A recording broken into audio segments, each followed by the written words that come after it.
جو کچھ بھی تم لوگوں کو دیا گیا ہے وہ محض دنیا کی چند روزہ زندگی کا سر و سامان ہے، تھوڑے دن کے لیے ہے، چند دن کے لیے ہے، اور جو کچھ اللہ کے ہاں ہے وہ بہتر بھی ہے اور پائیدار بھی۔ دوسری دنیا میں، دوسرے گھر میں جو کچھ ملنے والا ہے وہ اس دنیا کے مقابلے میں زیادہ اچھا ہے اور باقی رہنے والا بھی، لیکن وہ ہے کس کے لیے؟ وہ ان لوگوں کے لیے ہے جو ایمان لائے ہیں اور اپنے رب پر بھروسہ کرتے ہیں، توکل کی صفت رکھتے ہیں، اور جو بڑے بڑے گناہوں اور بے حیائی کے کاموں سے پرہیز کرتے ہیں، کبیرہ گناہوں سے بچنے والے اور بے حیائی سے خاص طور پر بچنے والے، اور اگر غصہ آ جائے تو درگزر کرتے ہیں، جو اپنے رب کا حکم مانتے ہیں، نماز قائم کرتے ہیں، اپنے معاملات آپس کے مشورے سے چلاتے ہیں، ہم نے جو کچھ بھی رزق انہیں دیا ہے اس میں سے خرچ کرتے ہیں، اور جب ان پر زیادتی کی جاتی ہے تو اس کا مقابلہ کرتے ہیں، برائی کا بدلہ ویسی ہی برائی ہے، پھر جو کوئی معاف کر دے اور اصلاح کرے اس کا اجر اللہ کی ذمہ ہے، اللہ ظالموں کو پسند نہیں کرتا، اور جو لوگ ظلم ہونے کے بعد بدلہ لیں ان کو ملامت نہیں کی جا سکتی۔ ملامت کے مستحق تو وہ ہیں جو دوسروں پہ ظلم کرتے ہیں اور زمین میں ناحق زیادتیاں کرتے ہیں، ایسے لوگوں کے لیے دردناک عذاب ہے۔ البتہ جو شخص صبر سے کام لے اور درگزر کرے تو یہ بڑی ہمت کے کاموں میں سے ہے۔ فما اوتیتم من شیء فمتاع الحیات الدنیا، جو کچھ بھی تم کو ملا ہے۔ اب آپ سوچ سکتے ہیں کہ آپ کو کیا کچھ ملا ہوا ہے۔ اپنے جسم کے اندر آپ دیکھ سکتے ہیں کہ آپ کو کتنی نعمتیں ملی ہوئی ہیں، کتنی قوتیں ہیں آپ کے پاس۔ اپنے کھانے پینے کی اشیاء میں، رزق میں دیکھیے، اپنی پرسنل بلانگنگز دیکھیے، آپ کے گھر میں کیا کچھ ہے اس پہ نظر ڈالیے۔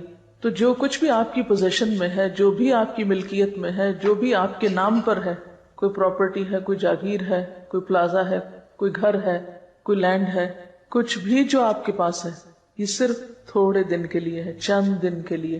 اس لیے ان چیزوں کو پا کر پھولنے کی اور تکبر کرنے کی تو کوئی گنجائش ہے ہی نہیں، اور اگر کسی کے پاس نہیں ہے تو اس کو رونے کی ضرورت نہیں، اس لیے کہ چند دن کے بعد یہ دونوں برابر ہو جائیں گے۔ جن کے پاس ہے ان سے لے لیا جائے گا، اور جن کے پاس نہیں ہے ان کے پاس تو ویسے ہی نہیں ہے، لہذا پانے والے اور نہ پانے والے سب ایک جیسے ہو جائیں گے۔ لیکن ضروری نہیں کہ پانے سے مراد یہاں مال و دولت ہے، زندگی جیسی نعمت ہر ایک کے پاس ہے، زندگی بھی واپس لے لی جائے گی۔ وما اوتیتم من شیء، کوئی بھی چیز، محض مال و دولت نہیں، کوئی بھی چیز جو آج ملی ہے، یہ وقت، یہ مہلت، یہ زندگی، یہ صحت، یہ جوانی، یہ فراغت، جو کچھ بھی ہے ہمارے پاس، اور پھر مال و متاع میں سے جو کچھ ہے، یہ سب کیا ہے؟ فمتاع الحیات الدنیا، یہ صرف دنیا کی زندگی میں استعمال کے قابل چیزیں ہیں۔ کوئی شخص جس کے پاس قارون کا خزانہ ہی کیوں نہ ہو، اس میں سے استعمال بس اتنا ہی کر سکتا ہے جو اس کی ضرورت ہے۔ جیسے حدیث میں آتا نا، انسان کہتا ہے میرا مال میرا مال، حالانکہ اس کا مال اصل میں کیا ہے؟ جو اس نے کھا لیا، ختم کر دیا، پہن لیا، پرانا کر دیا، یعنی استعمال کر دیا تو ختم ہو گیا، یا پھر آگے بھیج دیا آخرت کے لیے، باقی سب کچھ تو دوسروں کے لیے ہے۔ صدقہ خیرات کر ہی بس وہ شخص سکتا ہے جو رب پہ بھروسہ کرتا، جو رب کی بجائے مال پر بھروسہ کرتا ہو، وہ کبھی توکل نہیں کر سکتا اللہ پہ، وہ کبھی اللہ کی راہ میں دے ہی نہیں سکتا۔ دے گا بھی تو کیسے دے گا؟ کیونکہ اس کو ڈر ہوگا کہ یہ چلا گیا تو میں کہاں سے کھاؤں گا، یہ دے دیا تو میں کہاں سے پہنوں گا، یہ کسی کا ہو گیا تو میرا کیا بنے گا۔ آپ اپنی زندگی پر بھی نظر دوڑائیں، جب بھی کوئی چیز صدقہ کرنے کو دل چاہے تو سب سے پہلا خیال کیا ہوتا ہے؟ تو میرا کیا ہوگا، میں کیا کروں گا، یہ چیز اگر میں فلاں کو دوں تو میرا کیا ہوگا۔ اور پھر آپ 100 ضروریات ڈھونڈ لیتے۔ کبھی آپ نے سٹور کی صفائی کی گھر میں، کسی دراز کی؟ پہلے آپ تنگ آتے ہیں چیزوں سے اور آپ سوچتے ہیں میں نے ان سب کو نکال دینا ہے، پھر آپ دراز صاف کرتے ہیں، چیزیں نکالتے ہیں، چھانتے پٹکتے، پھر آپ دوبارہ رکھنے لگتے ہیں، پھر آپ کہتے ہیں یہ اس کام آئے گی، یہ حصہ آئے گی، یہ حصہ آئے گی، اسے لہٰذا کوڑ کباڑ دوبارہ سارے کا سارا ایز اٹ از سیٹ ہو کے دوبارہ دراز میں آ جائے گا، سٹور میں آ جائے گا۔ سمٹ جاتا ہے نا، جب بکھرا ہوتا ہے تو انسان تنگ آتا ہے، کیا بلا ہے، اور جب سمٹ جاتا ہے تو انسان کہتا ہے اب کام آ جائے گا، اور پھر سال کے بعد صفائی کرتے ہیں تو وہ کسی کام نہیں آتا، اور ویسے کا ایسا ہی ہوتا ہے۔ یاد رکھیں، اگر کوئی چیز بن میں بھی ڈالنی پڑے نا تو اس نیت سے ڈالا کریں جو ذرا غیر ضروری ہو، کہ کئی اللہ کی مخلوق بیچاری غریب بن کھول کھول کے چیزیں ضرورت کی نکالتی، یہ ان کے کام آ جائے گی، کوئی بات نہیں۔ آپ کو پتہ ہے کئی لوگ بوتلیں اس میں سے نکالتے ہیں، کینز نکالتے ہیں، کاغذ نکالتے ہیں، کوئی بھی پرانی شرانی چیز جو انہیں مل جاتی ہے وہ نکالتے ہیں اور پھر ان کو اکٹھا کر کر کے بیچ کے رات کی روٹی کھاتے ہیں. تو اگر آپ نے کوئی بھی غیر ضروری چیز اس نیت سے ڈال دی اس میں چلو ان کے کام آ جائے گی، میں اپنا لالچ تو دور کروں، جانے دوں، چھوڑو اس کو، بہت رکھ لی اپنے پاس، تو اس چھوٹی سی نیکی کو بھی حقیر نہ سمجھے. وما عند اللہ خیر، اب اس میں سے بھی جو اللہ کے پاس بھیج دیا وہ سب سے بہتر ہے، خیر بہتر ہے، اچھا ہے. وہ جو وہاں جا کے لوگے وہ اچھا ہے. وابقا، اور زیادہ باقی رہنے والا ہے، ہمیشہ کے لیے. اگر دنیا میں بھی آپ کے پاس سب سے اچھی چیزیں ہیں تو بھی ان کو بقا نہیں، کوئی ٹوٹ جاتی ہے، کوئی پرانی ہو جاتی ہے، کوئی میلی ہو جاتی ہے، کوئی گم ہو جاتی ہے. لیکن جو اللہ کے پاس ہے نہ اس کو ٹوٹنا ہے، نہ پرانا ہونا ہے، نہ گم ہونا ہے. ابقا، ایور لاسٹنگ، ہمیشہ رہنے کے لیے ہے. یعنی کسی کو آج ان نعمتوں کا مل جانا اس بات کی ضمانت نہیں کہ کل بھی ملے گا، یا جس کو آج ملا ہے وہ کل کا بھی حق رکھتا ہے. نہیں، آج پانے والے کل محروم بھی ہو سکتے ہیں. ہاں، ان نعمتوں کی حفاظت اور ان کو باقی رکھنے کا گر کیا ہے، طریقہ کیا ہے، ان کو ہمیشہ کے لیے کیسے بچایا جائے، کیسے پریزرو کیا جائے، کس طرح ان سے فائدہ اٹھایا جائے، اس کے لیے آج ان نعمتوں کے ساتھ کچھ صفات اور کچھ کوالٹیز اپنے اندر پیدا کرنے کی ضرورت ہے. ان میں سب سے پہلی چیز جو یاد رکھنے کی ہے وہ کیا کہ للذین آمنوا، یہ سب ان لوگوں کے لیے ہے جو ایمان والے ہیں. نمبر 2، وعلی ربہم یتوکلون، وہ اپنے رب پر بھروسہ رکھتے ہیں. توکل کرنا اور نہ کرنا دو مختلف طرح کی نفسیات ہیں، دو مختلف رویے ہیں. توکل کرنے والے، اپنے رب پہ بھروسہ کرنے والے اور طرح جیتے ہیں، اور مایوس شخصیتیں اور طرح جیتی ہیں. نا امیدی اور مایوسی انسان کو ایک مختلف راہ پر لے جاتی ہے. وما عند اللہ خیر وابقا للذین آمنوا وعلی ربہم یتوکلون، اللہ پہ بھروسہ کرنے والوں کو ہی زیادہ ملا کرتا ہے، وہی باقی رہنے والی نعمتیں حاصل کر سکتے ہیں. ایمان کا تو مطلب ہی ہے مان جانا، یقین کر لینا، اور یہ جنم دیتا ہے کس کو؟ اعتماد اور بھروسے کو. جو شخص اپنے رب پر ایمان رکھتا ہے وہ ایک ایسا مضبوط سہارا تھام لیتا ہے جس کو کبھی بھی ختم نہیں ہونا، کبھی بھی نہیں ٹوٹنا. اللہ تعالیٰ فرماتے ہیں فَمَن يَكْفُرْ بِالطَّاغُوتِ وَيُؤْمِن بِاللَّهِ فَقَدِ اسْتَمْسَكَ بِالْعُرْوَةِ الْوُثْقَى لَا انفصام لَهَا، جو کوئی طاغوت کا انکار کرتا ہے اور اللہ پر ایمان لے آتا ہے وہ ایک ایسا مضبوط کڑا تھام لیتا ہے، یعنی اللہ کے سوا باقی ساری قوتوں کو نگیٹ کرتا ہے اور اول و آخر اللہ ہی پر بھروسہ رکھتا ہے، اسی پر یقین کرتا ہے، اسی پر توکل کرتا ہے جیسا توکل کرنے کا حق ہے. تو پھر وہ ایک ایسا مضبوط کڑا تھامتا ہے لا انفصام لہا، جو کبھی بھی نہیں ٹوٹ سکتا. ایسا انسان کبھی بھی مایوسی کے کھڈ میں نہیں گر سکتا، کبھی بھی ہلاکت میں نہیں جا سکتا. واللہ سمیع علیم، وہ ہر موقع پر اپنے رب کو پکارتا ہے جو سننے والا ہے، جاننے والا ہے.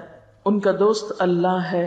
اللہ ولی الذین آمنوا، ایسے لوگوں کو اپنے رب کی دوستی نصیب ہوتی ہے، اس کی معرفت نصیب ہوتی ہے. یخرجہم من الظلمات الی النور، پھر انہیں اپنے رب کی رحمت سے روشنی نصیب ہوتی ہے، نور نصیب ہوتا ہے.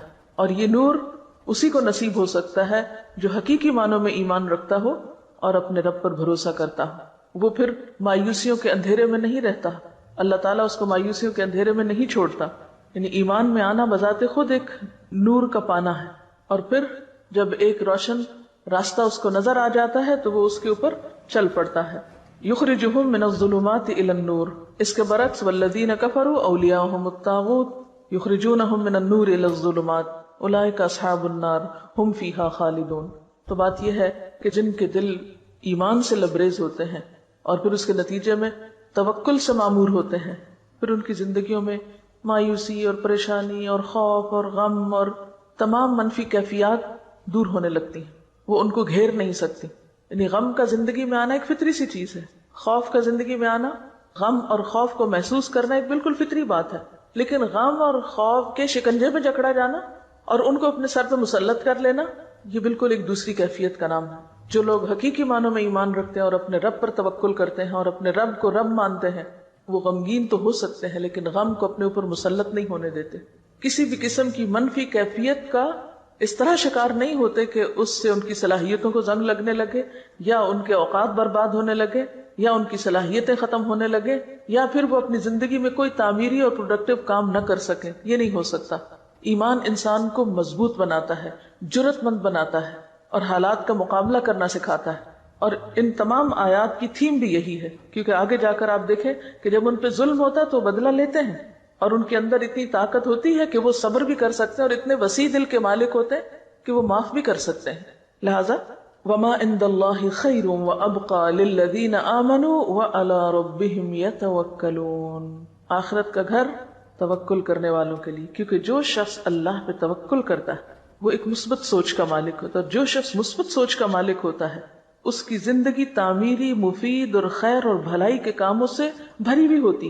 وہ ہر دم، ہر لمحہ آگے کی طرف جا رہا ہوتا ہے، وہ اوپر کو جا رہا ہوتا ہے، وہ بلندی کی طرف جا رہا ہوتا ہے. جیسے ایک روایت میں آتا ہے کہ جس شخص کے 2 دن ایک جیسے گزرے وہ دھوکے میں رہا، یعنی اس نے نقصان اٹھایا. ایمان تو ہمیں ہر دم آگے بڑھنے کی تدبیریں بتاتا ہے، اور یہ آگے بڑھنا اسی کے نصیب میں ہو سکتا ہے جس کی سوچ تعمیری ہو، مثبت ہو، اور جس کے اندر ہر خوف اور غم کو نمٹنے کے لیے توکل کا ایک میزان ہو، یا توکل اور یقین ہو اس کے اندر. اور پھر کچھ اور صفات، والذین یجتنبون کبائر الاثم، ایسے لوگ جن کے اندر اتنی ایمانی جرت ہوتی اور جن کے اندر توکل ہوتا ہے، پھر وہ بڑے بڑے گناہوں سے بچ جاتے ہیں. مثلا بڑے گناہوں میں اکبر الکبائر کیا ہے؟ جھوٹ. مثلا معاملات کی بات اب کر رہی ہوں. جھوٹ سے کون بچ سکتا ہے؟ جس کے اندر ایمان ہوگا، جس کے اندر ایک جرت ہوگی، جو لوگوں سے نہیں ڈرتا ہوگا. جو جتنا لوگوں سے ڈرتا ہے اتنا زیادہ جھوٹ بولتا ہے. جو اپنے رب پہ بھروسہ کرنے کی بجائے لوگوں پہ بھروسہ کرتا ہے، لوگوں کو اپنا رب مانتا ہے، لوگوں سے مفادات حاصل کرنا چاہتا ہے، تو پھر وہ ان کی نظر میں اچھا بننے کے لیے طرح طرح کے جھوٹ بولتا ہے، یہ غلط رویے اختیار کرتا ہے. لیکن جو شخص اپنے رب کے سامنے سچا ہوتا ہے اور اپنے رب کے سامنے ایماندار ہوتا ہے، پھر اس کو کمزور سہاروں کی ضرورت نہیں ہوتی. پھر وہ ہر طرح کی برائی سے بچنے کی ہمت پاتا ہے اپنے اندر. جیسے ایک حدیث میں آتا ہے نا کہ ان الصدق یہدی الی البر وان البر یہدی الی الجنہ، کہ سچائی نیکی کی طرف لے جاتی ہے اور نیکی جنت کی طرف لے جاتی ہے. وان الرجل لیصدق حتی یکتب عند اللہ صدیقا، اور ایک انسان سچ بولتا رہتا ہے یہاں تک کہ اللہ کے ہاں صدیق لکھ لیا جاتا ہے. وان الکذب یہدی الی الفجور وان الفجور یہدی الی النار، اور جھوٹ برائی کی طرف لے جاتا ہے اور برائی جہنم کی طرف لے جاتی ہے. وَإِنَّ الرَّجُلَ لَيَكْذِبُ حَتَّى يُكْتَبَ عِندَ اللَّهِ كَذَّابًا، اور ایک شخص جھوٹ بولتا رہتا ہے یہاں تک کہ اللہ کے ہاں جھوٹوں میں لکھ لیا جاتا ہے.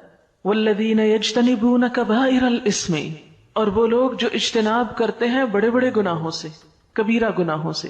وَالْفَوَاحِشَ، اور بے حیائیوں سے. وَإِذَا مَا غَضِبُوا هُمْ يَغْفِرُونَ، اور جب غضبناک ہوتے ہیں تو معاف کر دیتے ہیں. اب یہ آخرت کی باقی رہنے والی چیزوں کے مالکوں کی صفات بتائی جا رہی ہیں. نمبر 1 توکل کرتے ہیں، نمبر 2 بڑے گناہوں سے بچتے ہیں، احتیاط برتتے ہیں، اجتناب کرتے ہیں. والفواحش، فاحشہ کہتے ہیں کھلی برائی کو، صریح برائی. فواحش سے اجتناب کرتے ہیں یعنی گناہ اور بے حیائی کے کاموں سے پرہیز کرتے ہیں. وَإِذَا مَا غَضِبُوا، اور جب وہ غضبناک ہوتے ہیں، ہم یغفرون، تو وہ معاف کر دیتے ہیں. جیسے پیچھے پڑھ چکے ہیں وَالْكَاظِمِينَ الْغَيْظَ وَالْعَافِينَ عَنِ النَّاسِ، لوگوں سے درگزر کرنا ان کے مزاج اور طبیعت کا حصہ ہے. جنت والوں کے مزاج میں ہے یہ بات کہ وہ لوگوں کے قصوروں سے درگزر کر جاتے ہیں. ان کے مزاج میں انتقام اور بدلہ نہیں. آپ صلی اللہ علیہ وسلم کے بارے میں آتا ہے کہ آپ نے اپنی ذات کے لیے کبھی بدلہ نہیں لیا. ہاں، اگر اللہ کی حدوں میں سے کسی حد کو توڑا جاتا تو وہ آپ کے لیے ناقابل برداشت تھا. یہ بخاری کی روایت ہے. اللہ کی حدود کا سب سے زیادہ لحاظ رکھتے تھے، اس پہ آپ نے حد بھی جاری کی، سزا بھی دی، کوڑے بھی مروائے، رجم بھی کروایا، ہاتھ بھی کٹوائے، کیونکہ وہ اللہ کی حد توڑی گئی تھی. تو والذین یجتنبون کبائر، وہ خود بخود کبائر سے نکلنا شروع ہو جاتے ہیں. یعنی سچے ایمان اور توکل کے بغیر کبائر سے بچنا بھی ممکن نہیں ہوتا. پھر کبائر میں غیبت کرنا، دوسروں کی پیٹھ پیچھے ان کی برائیاں کرنا. پھر کبائر میں زنا، شراب، چوری، دھوکہ، امانت میں خیانت، یہ ساری کبیح صفات اسی شخص کے اندر ہو سکتی ہیں جس کے اندر ایمان نہ ہو اور جس کا رب پر بھروسہ نہ ہو. جب اس کے دل سے لوگوں کا خوف نکلتا ہے تو پھر وہ صحیح رستے پر آ جاتا ہے. اور پھر خاص طور پر کبیرہ گناہوں میں والفواحش، فواحش سے بچتا ہے. فواحش کا لفظ فحش سے نکلا، کھلی برائی، اور خصوصاً بے حیائی کے کام. بے حیائی کے کاموں میں کیا چیزیں آتی؟ ایک تو یہ جھوٹ دھوکہ یہ سب بے حیائی کے کام ہے، لیکن اس کے علاوہ دیکھیے گناہ کی تعریف کیا کی گئی کہ جس پر تم خوف کھاؤ کہ لوگوں کو پتہ نہ چل جائے، یعنی جس کے بارے میں تمہیں ڈر ہو کہ ہائے میرا پول نہ کھل جائے، جو کام تم لوگوں کے سامنے نہیں کر سکتے۔ اور اس سے بڑی برائی کیا ہے کہ تم ڈھٹائی سے برے کام کرو۔ یعنی عام گناہ کیا ہے؟ کبیرہ گناہوں میں بہت سے گناہ آتے ہیں جو کھلے کیے جائیں یا چھپے کیے جائیں، لیکن فواحش وہ ہیں جو کھلے عام کیے جائیں، یعنی پھر یہ کبیرہ گناہوں سے بھی ان کی شدت بڑھ جاتی ہے، یعنی انتہائی ڈھٹائی سے کیے جانے والے غلط کام جس میں انسان کی حیا نہیں رہتی۔ حدیث میں آتا نا اذا لم تستحی فاصنع ما شئت، جب تم میں حیا نہیں تو جو چاہے کرو۔ تو ایسا شخص پھر ڈٹ کے برائی کرتا ہے، کہتا ہے جو کرنا ہے کر لو، میں تو یہی کروں گا، یعنی اس کو نہ بندوں کی حیا ہے نہ اللہ کی حیا ہے، لہٰذا ایسے کام فواحش میں آتے ہیں۔ اثم کیا ہے؟ الاثم ما حاک فی نفسک، گناہ وہ ہے جو تمہارے دل میں کھٹکے اور تمہیں ڈر لگے کہ لوگوں کو پتہ نہ چل جائے، اس کو اثم کہتے ہیں۔ اور اثم کے بعد پھر فواحش آتے ہیں کہ وہ ڈر بھی نکل جائے، وہ جھجک بھی ختم ہو جائے اور کھلے عام انسان غلط کام کرنا شروع کر دے۔ تو جنت میں جانے والے ان دونوں طرح کے گناہوں سے بچتے ہیں، اسم سے بھی بچتے ہیں، فحش سے بھی بچتے ہیں۔ وَإِذَا مَا غَضِبُوا هُمْ يَغْفِرُونَ، اور اپنے جذبات پر خوب قابو رکھتے ہیں، یعنی جب کسی کے خلاف غصہ بھی آ جائے تو محض غصے کا اظہار کر کے اپنے جذبات کی تسکین نہیں کرتے، معاف کرنا بھی جانتے ہیں، غصہ دلانے والی چیزوں پر معاف کر سکتے ہیں۔ اور کیا صفات ہوتی ہیں ان کے اندر؟ وَالَّذِينَ اسْتَجَابُوا لِرَبِّهِمْ، اور وہ لوگ جو اپنے رب کا ہر حکم مانتے ہیں، لبیک کہتے ہیں۔ استجابت کیا ہوتی ہے کہ رب کے کسی بھی حکم کے بارے میں ان کے اندر کوئی کمپلیکس نہیں ہوتا، اطاعت کے راستے میں کوئی چیز رکاوٹ نہیں ہوتی، رب کی پکار پر فوراً لبیک کہتے ہیں۔ رب کی بات سنتے ہی کیا کرتے ہیں؟ سمعنا واطعنا، ہم نے سنا اور ہم مان لیتے ہیں۔ کوئی حکم سنا، جی اللہ تعالیٰ ہم ایسا ہی کریں گے، یہ نہیں کرتے یہ کیوں ہے، یہ کیسے ہے، حجت بازی، بحث مباحثہ نہیں، سمعنا واطعنا۔ کسی بھی بات کے لیے اتنا ہی کافی ہے کہ وہ اللہ کا حکم ہے، اس کی کوئی ریزن سمجھ میں آتی ہے یا نہیں، بس اتنی ریزن ہی بہت ہے کہ وہ اللہ کا حکم ہے۔ والذین استجابوا لربہم واقاموا الصلاۃ، اور نماز قائم کرتے ہیں۔ نماز کا قائم کرنا جنت میں لے جانے والے کاموں میں سے ہے۔ اور پھر اجتماعی معاملات میں وامرہم شورى بینہم، تنہا فیصلے نہیں کرتے بلکہ مشورے سے کام کرتے ہیں۔ تنہا فیصلے وہ شخص کرتا ہے جو اپنے آپ کو بڑی چیز سمجھتا، یعنی خود کو بہت عقل مند سمجھتا، لہٰذا اپنی مرضی پر، اپنے اون پر، اپنے خیال کے مطابق چیزوں کو جیسے بہتر پائے ویسے ہی فیصلہ کر لی، ویسے ہی کر گزرے۔ لیکن ایمان والوں کی صفت یہ نہیں ہوتی، اور اس چیز کو اپنے خلاف نہیں سمجھتے۔ بعض لوگ مشورہ کرنے کو اپنی عقل یا اپنی شان کے خلاف سمجھتے ہیں کہ ہم کیوں کسی سے مشورہ کریں، کیا ہم میں عقل نہیں، ہم سمجھدار نہیں، ہم اپنی آزادی کو خود استعمال کریں، ہم جیسے جی چاہیں کام کریں۔ نہیں، آپ اپنی ذاتی زندگی کے بارے میں تو آزاد ہیں۔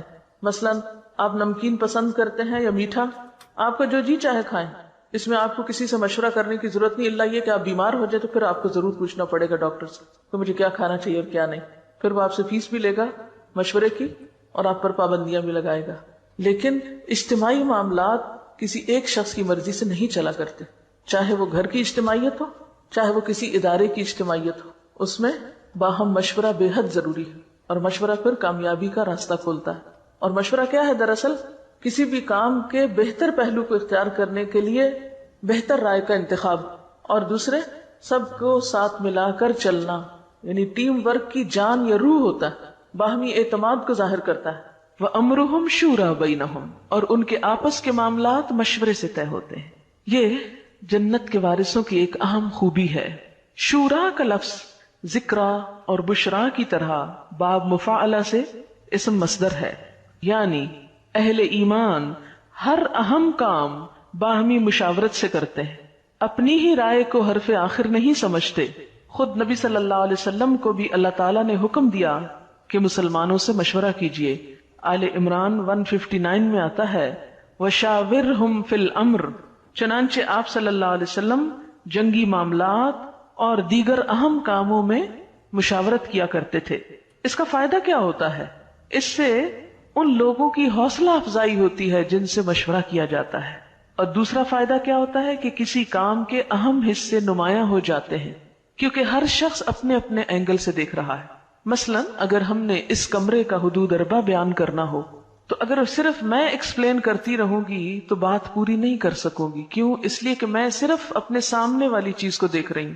اگر میں آپ کو بھی شریک کر لوں گی تو آپ ان چیزوں کو دیکھ رہے ہیں جو میرے پیچھے ہیں، جو مجھے نظر نہیں آ رہی. اس طرح ایک مکمل پکچر بن جائے گی. ٹھیک ہے نا؟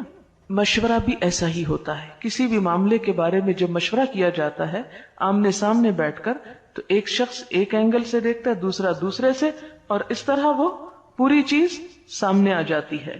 اور ہم دیکھتے ہیں کہ نبی صلی اللہ علیہ وسلم نے زندگی کے بہت سارے معاملات میں مشورے کیے. اس کے بعد صحابہ کرام کا بھی یہی طریقہ تھا. حضرت عمر رضی اللہ تعالی عنہ جب نیزے سے زخمی ہو گئے اور زندگی کی کوئی امید باقی نہ رہی تو امر خلافت کی مشاورت کے لیے 6 آدمی نامزد فرمائے. حضرت عثمان، حضرت علی، طلحہ، زبیر، سعد اور عبد الرحمن بن عوف. انہوں نے باہم مشورہ کیا اور آپس میں مشورے کے علاوہ اور لوگوں سے بھی مشورہ کیا، اور اس طرح حضرت عثمان کو خلافت کے لیے نامزد کر دیا گیا. بعض لوگ یہ سمجھتے ہیں کہ قومی اور اجتماعی سطح پر ہو تو مشورے سے مراد جمہوریت ہے. نہیں، اس لیے کہ جمہوریت میں ہر کہ و میں سے مشورہ کیا جاتا ہے، جو بھی سلیکٹ ہو کے آ جائے، خواہ وہ اس چیز کا اہل ہو یا نہ ہو. اب آپ دیکھیں کہ اس وقت دنیا میں جہاں جہاں جمہوریت ہے، پارلیمنٹ موجود ہے، وہاں پر جو ممبرز ہوتے ہیں، MNAs ہوتے ہیں، مختلف علاقوں سے آئے ہوئے، ان میں سے اکثریت ایسی ہوتی ہے جو امور مملکت کو، دنیا کے حالات کو کچھ بھی نہیں جانتے ہوتے. کسی کام کو کیسے چلانا ہے، کیسے کرنا ہے، ان کے پاس کوئی تجربہ نہیں ہوتا. ان کا سب سے بڑا کریڈٹ یہ ہے کہ وہ لوگوں کے پسندیدہ شخصیتیں، لوگوں نے انہوں نے بھیج دیا ہے. وہ آگے جا کے کیا کرتے ہیں، کیا نہیں کرتے، کچھ خبر نہیں. کئی ایک لوگ تو پڑھنا لکھنا بھی نہیں جانتے، کئی ایک لوگ دنیا کی تو کیا اپنے آپ کی خبر نہیں رکھتے. اس لیے وہ جو نظام پھر چلاتے ہیں وہ آپ کے سامنے ہے. اگر آپ نے ایک بلڈنگ بنانی ہے تو مشورہ ٹانگے والے سے کریں گے، فلمی اداکار سے کریں گے، کیونکہ یہاں تو کھلاڑی بھی آ رہا ہے، اداکار بھی آ رہا ہے، ٹانگے والا بھی آ رہا ہے، کاشتکار بھی آ رہا ہے، اسمبلی کا ممبر بن کے مشورے دینے لگے ہیں یہ لوگ حکومت چلانے کو. تو بلڈنگ بنانے کے لیے تو آپ کو مشورہ کرنا ہے کس سے؟ آرکیٹیکٹ سے، انجینئر سے، متعلقہ افراد سے. اور ملک چلانے کے لیے مشورہ کر رہے ہیں آپ ان حضرات سے. خیر، میرا فیلڈ نہیں ہے سیاست، اس لیے زیادہ بات نہیں کروں گی. جو فیلڈ نہ ہو اس پر زیادہ نہیں بولنا چاہیے. بہرحال وَأَمْرُهُمْ شُورَى بَيْنَهُمْ، مشورے کا جب اللہ نے حکم دیا، اور یہ دیکھیں ان صفات میں سے ہے جو جنت میں لے جانے والی ہیں.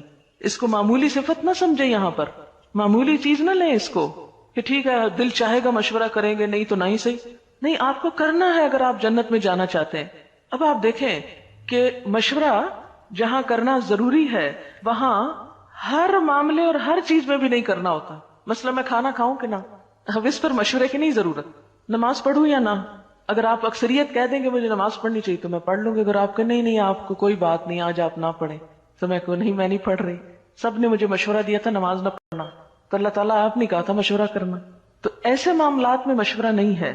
مشورہ ایسے معاملات میں ہے کہ جس کا تعلق اجتماعیت سے ہے، زیادہ لوگوں کے مفاد سے ہے، 2 یا 2 سے زائد لوگوں کے مفاد میں جو چیز ہے. اور پھر اس میں کوئی بھی شخص اگر اجتماعی فائدوں کو یا اجتماعی کام کو صرف اپنی منمانی اور ون وے ٹریفک کے طریقے سے کسی گاڑی کو دھکیلنا چاہے تو ہو سکتا ہے وہ منزل تک نہ پہنچائے. اور پھر آپ دیکھیں کہ جو شخص اجتماعی معاملات میں صرف اپنی مرضی کرتا ہے وہ سب کی ذمہ داری اپنے اوپر لیتا ہے. اگر کام غلط ہو گیا تو اس کا مطلب کیا ہے کہ قصوروار وہی ہے. جب مشورے سے ہوا تو اس ذمہ داری کو سب نے بانٹ لیا، تو یہ ایک فائدہ ہو جاتا ہے مشورے کا. اور پھر اسی طرح مشورہ اس لیے بھی مفید ہے کہ جو معاملہ سب سے متعلق ہے اس میں سب کو باخبر بھی رکھا جائے، سب کو پتا ہو کہ ان کے بارے میں کیا ہو رہا ہے. پھر اسی طرح یہ ہے کہ اجتماعی معاملات کو چلانے کے لیے جس شخص پر ذمہ داری ڈالی جائے وہ بھی مشورے سے ہو، تاکہ لوگوں کی پسند کے مطابق، یعنی اللہ کی پسند تو بہرحال اوپر ہے، عام روزمرہ مثلاً چھوٹی چھوٹی چیزوں میں جو ذمہ داری دی جاتی ہے انتظامی امور میں، تو اس میں اہلیت کے ساتھ لوگوں کی رائے لینے میں، مشورہ کرنے میں کہ کس شخص کو کس چیز پر متعین کیا جائے، نقصان کی بات نہیں. پھر ایسے لوگ مشورہ دیں جو اہل ہوں. پھر اپنے ضمیر اور ایمان کے مطابق کسی لالچ کے یا کسی خوف کے دباؤ میں نہ مشورہ دیں. وَأَمْرُهُمْ شُورَى بَيْنَهُمْ وَمِمَّا رَزَقْنَاهُمْ يُنْفِقُونَ، اور اس میں سے جو ہم نے ان کو رزق دیا وہ خرچ کرتے ہیں. رزق کا خرچ کرنا کچھ تو اس میں فرائض کی ادائیگی میں سے ہے جیسے زکوٰۃ وغیرہ، کچھ صدقات ہیں جو انسان اپنے دل کی خوشی سے کرتا ہے، اور اس میں لن تنالوا البر حتی تنفقوا مما تحبون، اپنی پسندیدہ ترین چیزوں میں سے خرچ کرنا، اور پھر خاص طور پر اپنی غلطیوں کے کفارے کے لیے، گناہوں کے ازالے کے لیے، مصیبتوں کو ٹالنے کے لیے، کیونکہ ہر گناہ مصیبت کا سبب ہوتا ہے۔ تو جب ان کو احساس ہوتا ہے کہ انہوں نے کوئی بھی کام غلط کیا ہے تو اس موقع پر بھی وہ صدقہ کرتے ہیں۔ یعنی صدقہ مومن کی عادات میں سے ہونا چاہیے، یعنی ہر روز کچھ نہ کچھ صدقہ کرنا چاہیے۔ اگر مال میں سے کچھ بھی نہیں پاتے، حالانکہ ایسا نہیں ہے کہ کچھ بھی نہیں پاتے، اگر آپ کے پاس 2 لقمے ہیں کھانے کو تو آپ ایک یا آدھا کسی اور کو بھی دے سکتے ہیں، جیسے نبی صلی اللہ علیہ وسلم فرمایا کہ آگ سے بچنے کی فکر کرو، خواہ کھجور کا آدھا ٹکڑا ہی کیوں نہ ہو۔ پوری کھجور نہیں خرچ کر سکتے تو آدھی سے۔ اب ہم میں سے کتنے ہی لوگ ہیں جو مثلاً کلو بھر 2 کلو بھر کھجوریں خرید کے اپنے گھر رکھ سکتے ہیں، اور جب گھر سے نکلیں تو اپنی جیب میں تھوڑی سی لے چلیں، رستے میں جو بھی نظر آئے اس کو آفر کرتے چلے جائیں۔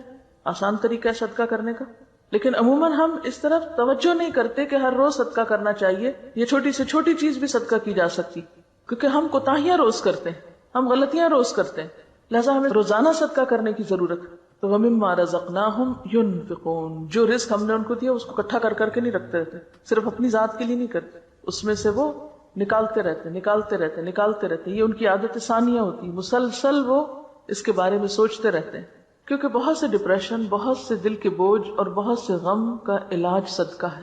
نہ صرف یہ کہ پچھلے بوجھ دھونے اور ہٹانے کا ذریعہ ہے، بلکہ آئندہ کی مصیبتوں اور بلاؤں سے بچنے کا بھی ذریعہ ہے، کہ صدقہ جو ہے بلائیں اس سے آگے نہیں بڑھ سکتی، آپ صدقہ کرتے ہیں اور بلا کو وہ پیچھے دھکیل دیتا ہے۔ تو ہم میں سے ہر ایک کے پاس کچھ نہ کچھ ضرور ہوتا ہے جسے ہم دوسروں پر خرچ کر سکتے ہیں، لیکن اگر کچھ بھی نہیں، بالکل ہی مفلوق الحال ہے، تو پھر ایک مسکراہٹ یا ایک اچھی بات یا علم کا شیئر کرنا یا کسی کو رستہ دکھانا یا کسی کی بھلائی کا کوئی بھی کام، اس میں آپ شریک ہو سکتے ہیں۔ وَالَّذِينَ إِذَا أَصَابَهُمُ الْبَغْيُ هُمْ يَنْتَصِرُونَ، اور وہ لوگ جب ان کو کوئی زیادتی پہنچتی ہے تو وہ بدلہ لے لیتے ہیں۔ ابھی پیچھے تو معاف کرنے کی بات تھی، یہاں بدلہ لینے کی بات ہے۔ ہاں، اسلام نے انصاف کے دائرے میں رہتے ہوئے بدلہ لینے سے روکا نہیں، بدلہ لینے سے وہ عاجز نہیں ہوتے۔ اگرچہ معاف کر دینا پسندیدہ ہے، جیسے نبی صلی اللہ علیہ وسلم نے فتح مکہ کے موقع پر اپنے خون کے پیاسے مجرموں کے لیے عام معافی کا اعلان کر دیا تھا۔ حدیبیہ میں ان 180 لوگوں کو معاف کر دیا گیا جنہوں نے آپ کے خلاف ایک سازش تیار کی تھی۔ لبید بن عاصم یہودی جس نے آپ پر جادو کیا تھا، اس سے آپ نے کوئی بدلہ نہیں لیا۔ وہ یہودی عورت جس نے کھانے میں زہر ملایا تھا، اس کو بھی معاف کر دیا، حالانکہ اس کی تکلیف آپ آخر دم تک محسوس کر رہے تھے۔ ذات کے لیے نہیں لیتے تھے، اللہ کی حدود کے لیے لیتے تھے، لیکن ذات کے لیے بھی لینے کی اجازت ہے۔ اسلام ایسا دین نہیں کہ جو انسان کو مسکین بنا دے، راہب یا بھکشو بنا دے۔ شرافت کیا ہے کہ غالب ہوں تو مغلوب کا قصور معاف کر دیں، قادر ہوں تو درگزر کریں، اپنے سے چھوٹے انسان سے خطا ہو جائے تو چشم پوشی کریں، اور اگر کوئی بڑی طاقت ان کو دبانے کی کوشش کرے تو ڈٹ کے کھڑے ہو جائیں اور بدلہ لیں، اس کے ہاتھ روکیں۔ پھر یہ ہے کہ بدلہ لینے کے بھی 2 طریقے ہوتے ہیں، ایک یہ کہ غصے کو غصے کی شکل میں ظاہر کیا جائے، اور ایک احسن طریقے سے اس کا بدلہ لیا جائے۔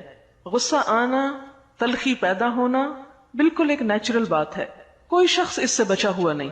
ہر شخص کے اندر اللہ نے پتا رکھا ہے، وہ زہر کی پوٹلی، وہ اپنا کام کرتی ہے، لیکن اظہار کا طریقہ دوہرا ہو سکتا ہے۔ ایک یہ کہ غصے کو غصے کی شکل میں ظاہر کیا جائے، دوسرا یہ کہ غصے کو برداشت کی شکل میں ظاہر کیا جائے۔ اب اس کا مطلب کیا ہے کہ غصے کو جب ہم آپے سے باہر ہو کے ظاہر کرتے ہیں تو اس سے کام خراب ہوتے ہیں۔ مثلا آپ شدید غصے میں بول رہے ہیں، کسی کو کیا سمجھ آئے گی؟ چیخ چلا کے رو کے بول رہے ہیں، اگلے کے پلے ہی نہیں کوئی بات پڑے گی۔ اور ایک یہ ہے کہ غصہ ہے، آپ ظاہر کر رہے ہیں لیکن ایک فرم انداز میں، جس سے دوسرے کو بات سمجھ میں بھی آ جائے، لیکن ری ایکشنری ہو کر نہیں۔ اس میں عموماً کیا ہوتا ہے؟ نقصان ہو جاتا ہے، کیونکہ جب آپ ری ایکشن ایسا کرتے ہیں تو دوسرے کو اور بھڑکا دیتے ہیں۔ وہ اگر طاقتور ہے تو آپ پہ اور ظلم کا اندیشہ ہے۔ اب یہ ساری صفات ہیں اہل جنت کی، کہ جو جنت میں جائیں گے ان کے اندر یہ تمام صفات ہونی چاہیے، یہ کرائیٹیریا آپ کو میٹ کرنا ہے۔ مثلاً آپ کسی دوسرے ملک میں جا کر رہنا چاہتے ہیں، امیگریشن چاہتے ہیں، تو اس کے لیے آپ کو ایک سرٹن کرائیٹیریا میٹ کرنا پڑتا ہے، آپ کو کچھ ضروری چیزیں فراہم کرنی پڑتی۔ تو جنت کی امیگریشن کے لیے بھی، یہاں سے وہاں جانے کے لیے بھی آپ کے اندر ایک مخصوص کردار کا ہونا بے حد ضروری ہے۔ وہاں کے ویزا کے لیے بھی کچھ ضروری شرائط اور ریکوائرمنٹس ہیں۔ اگر آپ وہ پورا نہیں کرتے تو اندر جانے کے مستحق نہیں. اور ان میں سے یہ تمام چیزیں جن میں سے ایک اہم چیز والذین اذا اصابہم البغی هم ینتصرون، کہ جب ان کے ساتھ کوئی زیادتی کرتا ہے تو بدلہ لیتے ہیں. عام حالات میں ہمیں کیا کہا گیا ہے کہ درگزر کرو، معاف کر دو. لیکن جہاں انسان یہ دیکھے کہ محض معاف کرنے سے دوسرے کی اصلاح نہیں ہو سکتی تو وہاں ایک حد کے اندر رہتے ہوئے وہ بدلہ لے سکتا ہے. لیکن کس طرح؟ وَجَزَاءُ سَيِّئَةٍ سَيِّئَةٌ مِثْلُهَا، برائی کا بدلہ اگر برائی سے دینا ہے تو اتنی ہی برائی کی اجازت ہے جتنی تم پر کی گئی، صرف اسی دائرے کے اندر. کیونکہ اگر تم نے ایک کے بدلے میں 2 گنا سزا دی کسی کو تو پھر کیا ہوگا؟ زیادتی ہو جائے گی، وہ مظلوم ہو جائے گا اور تم ظالم ٹھہرو گے.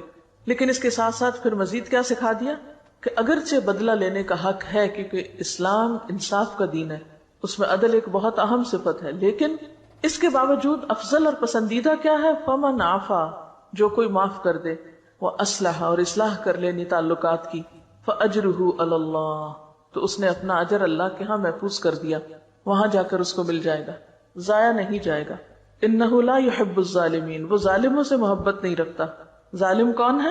جو برائی کا بدلہ اتنی برائی سے دینے کی بجائے دگنی یا چگنی یا اس سے زیادہ میں دے.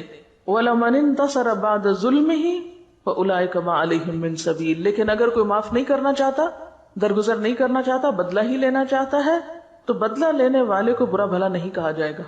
یعنی بعض اوقات ایسا ہوتا ہے نا کہ جب کسی کی زیادتی کا جواب دیا جائے یا ظالم کا ہاتھ پکڑا جائے تو عموماً لوگ مظلوم کو چھوڑ کر ظالم کے ساتھ ہو جاتے ہیں کہ نہیں، چھوڑ دینا چاہیے تھا، بدلہ نہیں لینا چاہیے تھا. بعض اوقات ایسا ہوتا ہے نا کہ اگر ایک شخص نے اس نے قتل کیا، اب اس کی سزا کیا ہے؟ قتل. قتل کا بدلہ قتل ہے. اب اگر کوئی انصاف کی خاطر، بدلے کی خاطر اس شخص کو کیفر کردار تک پہنچاتا ہے اور اس شخص کو پھانسی ہو جاتی ہے یا وٹ ایور جو بھی طریقہ ہے بدلے کا، تو عموماً پھر عامت الناس کا رجحان کیا ہوتا ہے کہ نہیں، اس شخص نے توبہ کر لی تھی، معافی مانگ لی تھی، تو اب اس کو سزا نہیں ملنی چاہیے.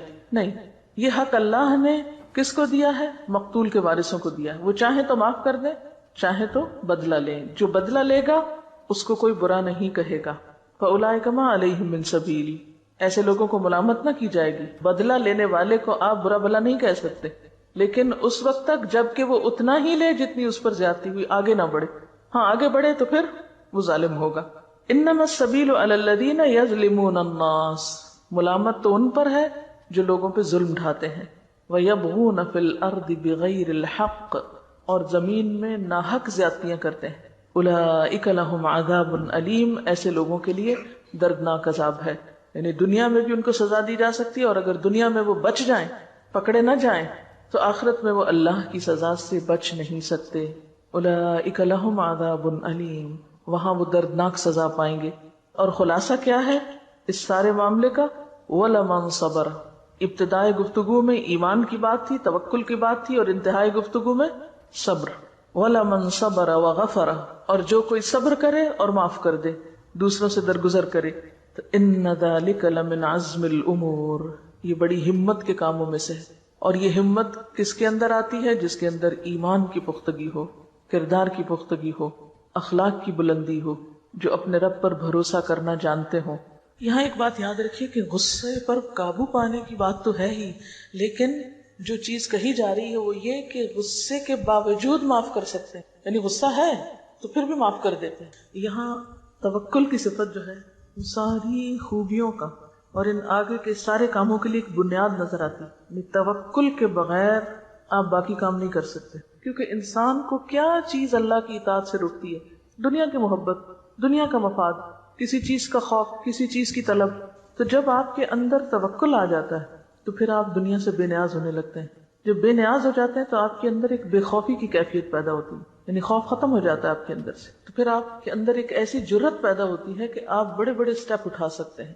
یہ ساری باتیں جو ہیں عزم الامور میں سے ہیں، بڑی ہمت کے کاموں میں سے ہیں. یہ ہمت کس کے اندر آتی ہے؟ جس کا اپنے رب پر بھروسہ ہو، جس نے اپنے رب کو پا لیا. اصل بات یہی ہے کہ بنیادی کردار نہیں ہے ہمارے اندر. ایک بڑے سناریوں میں جب ہم چیزوں کو دیکھتے ہیں تو وہ سمٹ کے پھر چھوٹے میں آ جاتا ہے. ذات اور فرد کی اصلاح سے امت کی اصلاح ہو سکتی. یہ کام طویل ضرور ہے لیکن اس کے بغیر گزارا نہیں، کیونکہ جب تک بنیادیں مضبوط نہ ہوں. آپ دیکھیے کہ جیسے شورا ہی کی بات آپ نے کی، ہم سب اپنی اپنی زندگی میں غور کریں. ہمارے گھریلو معاملات کتنے فیصد باہم مشورے سے طے ہوتے ہیں؟ ہمارا کلچر کیا بتاتا ہے؟ جب مثلاً عموماً گھروں میں کوئی بڑا ایشو آتا ہے، کوئی شادی بیاہ کا معاملہ ہے یا کوئی پراپرٹی کی لین دین ہے یا کچھ بیچنا ہے ایون، تو کیا بعض اوقات صرف چند افراد اپنے مفادات کو سامنے رکھ کے فیصلہ نہیں کر لیتے؟ کیا وہ ان متعلقہ افراد کو شریک مشورہ کرتے ہیں کہ جو اس معاملے سے متعلق ہوتے ہیں، یا ہوا بھی نہیں لگنے دیتے؟ اسی طرح اداروں میں آپ دیکھ لیجئے، لوکل سطح کی گورنمنٹ کے اداروں میں دیکھ لیجئے، پھر ایک حکومت کے اندر دیکھ لیجئے، پھر اس سے آگے بڑھ کر جو امت مسلمہ مختلف حکومتیں ہیں ان کا آپس میں ایک دوسرے پر اعتماد اور آپس میں ایک دوسرے کے ساتھ کیا تعلق ہے. تو جب تک ہمارے اندر یہ بنیادی اخلاق نہیں پایا جاتا اس وقت تک اللہ کی مدد آ نہیں سکتی. اور اس کی ابتدا ہم میں سے ہر ایک کو اپنی ذات سے کرنا ہے اور پھر اس کا شعور عام کرنا ہے اور دوسروں کے اندر بھی بیدار کرنا ہے. آپ دیکھیے کہ ایمان کے فوراً بعد توکل کا جو ذکر ہوا ہے یہ تمام چیزوں کے اندر آپ کو نظر آئے گا. مثلاً بڑے گناہوں سے بچنے کے لیے بھی توکل چاہیے. آپ جھوٹ بول کر دھوکہ دے کر بہت کچھ نفع کما سکتے ہیں اپنی تجارت میں، لیکن آپ اپنے اصولوں پہ قائم رہتے ہیں، آپ دھوکہ اور فریب سے بچتے ہیں، تو کیا چیز آپ کو بچائے گی؟ توکل کہ نہیں، جس رب نے رزق دینا وہ دے گا. جھوٹ اور فریب کے ذریعے میں اپنی آمدنی نہیں بڑھا سکتا. اسی طرح باقی گناہوں سے بچنا، فواحش سے بچنا، پھر اسی طرح یہ جتنی بھی اگلی صفات ہے، حتیٰ کہ نماز کے اندر بھی آپ دیکھیے بعض اوقات ہم نماز کیوں مختصر کر دیتے ہیں، یہ کیوں جلدی پڑھتے ہیں کہ ہمیں کوئی اور فائدہ یاد آ رہا ہوتا ہے کہ وہ فلاں کام ہمارا چھٹ جائے گا، فلاں کام رہ جائے گا، تو میں جلدی سے فلاں نفع کو حاصل کر لوں. ہمارے اندر ٹھہراؤ آ ہی نہیں سکتا، حکمت اور وزڈم آ ہی نہیں سکتی جب تک کہ توکل کی صفت ہمارے اندر نہیں. اور توکل کیا ہے کہ جب تک اللہ نہ چاہے کوئی فائدہ نہیں پہنچا سکتا اور جب تک وہ نہ چاہے کوئی نقصان نہیں دے سکتا. ایک حدیث میں پڑھ رہی تھی اور اس میں توکل کا مفہوم بہت اچھی طرح سمجھ میں آتا ہے. قال رسول اللہ صلی اللہ علیہ وسلم ابن عباس، رسول اللہ صلی اللہ علیہ وسلم نے ابن عباس سے کہا، یا غلام، اے بچے، انی اعلمک کلمات، میں تمہیں چند باتیں سکھاتا ہوں.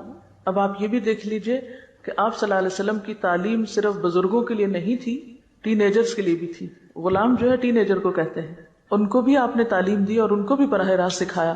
اور آپ دیکھیے کہ ایک غلام جو ہے، غلام سے مراد یہاں یعنی 13-14 سال کا بچہ ہے، تو اس کو آپ دیکھیے کہ کتنی زبردست بات سکھا رہے ہیں، اور اس ایج میں سکھا رہے ہیں کیونکہ یہی وہ ایج ہوتی ہے کہ جس میں توکل نام کی اور اعتماد اور یکسوئی نام کی کوئی چیز نہیں ہوتی. انسان بہت ہی ایک ایسے لاؤبالی پن سے گزر رہا ہوتا ہے کہ جس میں اس کے لیے زندگی توکل اور ٹھہر کے چلنے اور سوچ سمجھ کے کام کرنے کا نام نہیں ہوتی. بہرحال کہتے ہیں احفظ اللہ یحفظ کا. آپ صلی اللہ علیہ وسلم نے فرمایا کہ تم اللہ تعالیٰ کو یاد رکھو، وہ تمہاری حفاظت کرے گا. احفظ اللہ تجدہ تجاہک، اللہ کو یاد رکھو تم اسے اپنے سامنے پاؤ گے. اذا سألت فاسأل اللہ، جب تم سوال کرو تو اللہ سے کرو، جب مانگو تو اللہ سے مانگو. وَإِذَا اسْتَعَنْتَ فَاسْتَعِنْ بِاللَّهِ، اور جب مدد طلب کرو تو اللہ ہی سے مدد مانگو. وَعَلَمْ، اور یاد رکھو، أَنَّ الْأُمَّةَ لَوْ اجْتَمَعَتْ، اگر سارے لوگ اس بات پہ اکٹھے ہو جائیں، عَلَىٰ أَن يَنْفَعُوكَ بِشَيْءٍ، کہ تمہیں کسی چیز میں کوئی فائدہ پہنچا سکے، لَمْ يَنْفَعُوكَ إِلَّا بِشَيْءٍ قَدْ كَتَبَ اللَّهُ لَكَ، مگر اتنا ہی فائدہ دے سکتے ہیں جتنا اللہ نے تمہارے حصے میں لکھ دیا ہے، اس سے آگے کوئی نہیں فائدہ دے سکتا. وَإِنِ اجْتَمَعُوا عَلَىٰ أَن يَضُرُّوكَ بِشَيْءٍ، اور اگر وہ سارے اکٹھے ہو جائیں کہ تمہیں کوئی نقصان دے دیں، لَمْ يَضُرُّوكَ إِلَّا بِشَيْءٍ قَدْ كَتَبَهُ اللَّهُ عَلَيْكَ، تو وہ تمہیں ہرگز بھی نقصان نہیں دے سکتے مگر وہی جو اللہ نے تمہارے لیے لکھ دیا ہو. رفعت الاقلام، قلم اٹھا لیے گئے، وجفت الصحف، صحیفے خشک ہو گئے. نہیں لکھنے کے بعد سیاہی جب خشک ہو جاتی ہے تو تحریر ثبت ہو جاتی ہے، پھر آپ اس کو مٹا نہیں سکتے، اس کو سمجھ نہیں کر سکتے. تو یہ ساری حدیث ہمیں کیا سکھاتی؟ توکل سکھاتی. اس سے پہلے ہر دم اللہ کا احساس اور اس کی معرفت، اس کا ذکر، اس کی یاد. یعنی ذکر یہاں کسی لفظی معنوں میں نہیں، اس کو رولا نہیں کہا گیا. اللہ کی حفاظت کرو لفظی معنی، یعنی اللہ تعالیٰ کا جو وجود ہے اس کا لحاظ رکھو، پاس رکھو، اسے اپنے سامنے پاؤ، یعنی اس کو محسوس کرو، اور پھر اللہ سے مانگو، اس سے مدد طلب کرو اور لوگوں سے بے نیاز ہو جاؤ. لوگ تمہیں سارے مل کے بھی کوئی فائدہ نہیں دے سکتے اور سب مل کے کوئی نقصان نہیں دے سکتے. جتنا زیادہ اس بات پر یقین ہوتا ہے اتنا ہی زیادہ انسان پھر اپنے اصولوں پہ قائم رہتا ہے، ورنہ اپنے ہر اصول کو لوگوں کی مرضی کے مطابق تبدیل کرتا چلا جاتا ہے. نہ پھر گناہوں سے بچ سکتا ہے اور نہ ہی معاف کر سکتا ہے اور نہ ہی باقی صفات اس کے اندر آ سکتی ہیں جیسے صدقہ خیرات وغیرہ کی. اوور آل ہماری ساری زندگی لوگوں کے گرد گھومتی ہے. ہم پیپل سینٹرڈ لوگ ہیں، ہاں؟ ہمارا مرکز و محور لوگ ہیں، یا اپنی ذات ہوتی ہے یا پھر لوگ ہوتے ہیں، اوپر نہیں اٹھتے اس سے. اور جب تک علی ربہم یتوکلون کی صفت نہیں آتی آپ کچھ بھی نہیں کر سکتے. جب ہم اللہ پہ بھروسہ نہیں کرتے تو یقیناً ہمیں کسی اور پہ بھروسہ کرنا پڑتا ہے، اور وہ سب کمزور سہارے ہیں جو خود بھی گرتے ہیں اور ہم بھی ان کے پیچھے گرتے ہیں. اسے لکھا ہے کہ عام زندگی میں کانفیڈنٹ اسے کہا جاتا ہے جسے اپنے اوپر بھروسہ ہوتا ہے اور نڈر ہو کر کوئی بھی غلط کام کر سکتا ہے، مگر اللہ کے ہاں کانفیڈنٹ وہ ہے جسے اللہ پر توکل ہو. جو نڈر ہو کر کوئی بھی غلط کام کر لیتا ہے وہ تو پھر فواحش کا شکار ہو جاتا ہے. سبحانک اللہم و بحمدک نشہد ان لا الہ الا انت نستغفرک و نتوب الیک. والسلام علیکم و رحمۃ اللہ وبرکاتہ.